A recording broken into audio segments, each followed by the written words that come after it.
আসসালামু আলাইকুম। এর আগের ভিডিওতে দেখিয়েছিলাম ইনকিউবেটর থেকে কিং কোয়েলের বাচ্চা ফুটে বের হয়েছে এবং সেগুলো বোর্ডিং করছি। আজকের একটা ভিডিওতে দেখাবো আমি আমার কয়টা কিং কোয়েল পাখি আছে, কয়টা পুরুষ, কয়টা মহিলা এবং আমি কিভাবে ওদের থেকে ডিম সংগ্রহ করি।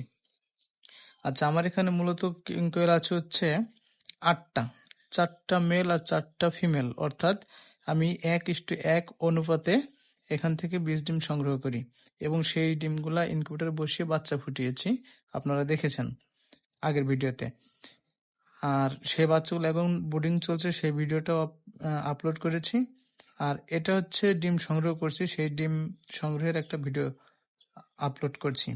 আপনারা চাইলে আমার কাছ থেকে 20 ডিম সংগ্রহ করতে পারেন ক্যাশ অন ডেলিভারিতে, এবং আশ্বাস দিতে পারি বাংলাদেশের সবচাইতে কম রেটে আমার কাছ থেকে কিং কোয়েলের 20 ডিম সংগ্রহ করতে পারবেন।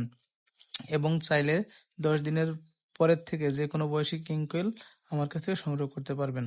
আসসালামু আলাইকুম ওয়া রাহমাতুল্লাহি ওয়া বারাকাতুহু।